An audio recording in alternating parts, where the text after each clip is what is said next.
Қайырлы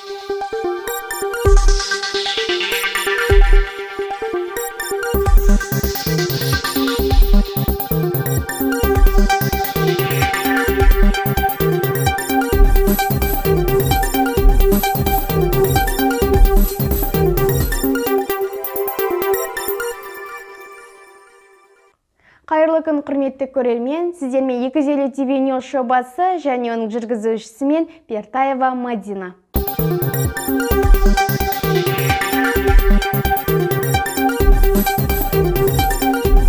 Мектебімізде Жасыл мектеп жобасы аясында біз жас ұрпақ табиғат қорғанымыз тақырыбында 10 күндік өткізілуде. 10 күндік аясында көптеген іс-шаралар ұйымдастырылуда.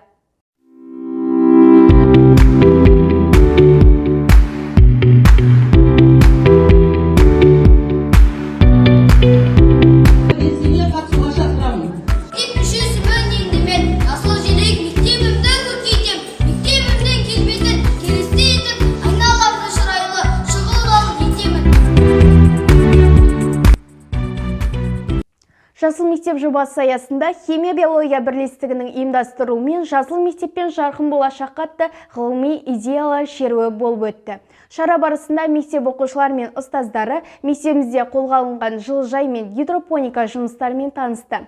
Ғылыми жобалар шеруі оқушылардың зерттеу жұмыстарымен жалғасып, олардың эко-био өнімдерімен таныстырылды.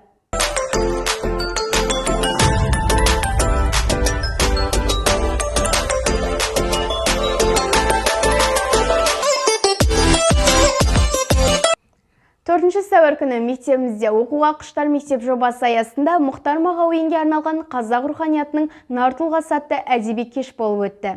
Кеш мақсаты оқушыларға ұлы тұлғаның өмір жолдары мен шығармашылығы жайында ақпарат беру, шығармалары арқылы оқушылардың бойына бауырмалдылық, мейірімділік қасиеттерін ұғыну. Шара барысында жазушының бір атаның балалары повесінен қойылым көрсетілген болатын.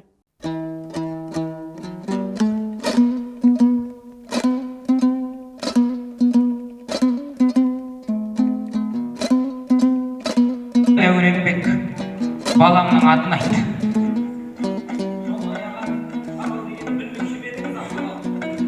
Ей шырағым, неге күп тұрсың? Сенің әкең әлгі атшабар Бақшабайда мына ахаңа қарсы келіп көрген емес.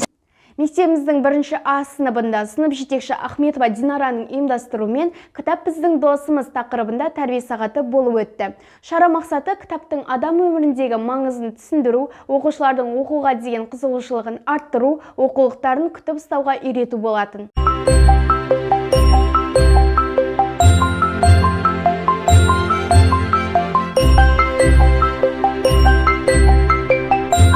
Жасыл мектеп жобасы аясында қазақ тілі мен әдебиеті пәні бірлестігінің ұйымдастыруымен егіз ұғым тұмса табиғат пен әсем әдебиет тақырыбы бойынша зерттеу жобасы өткізілді.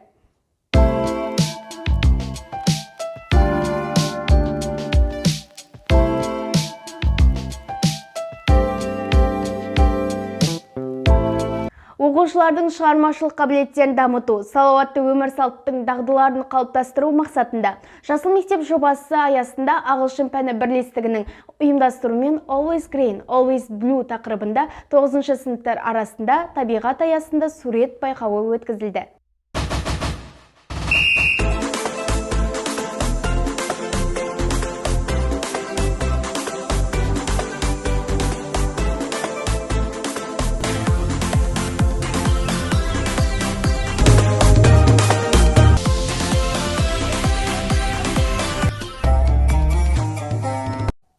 Құрметті көрермен, келесі кездескенше сау саламатта болыңыздар. Біздің арна әрқашан қосылы болсын. Жағымды жаңалықтарымыз көп болсын.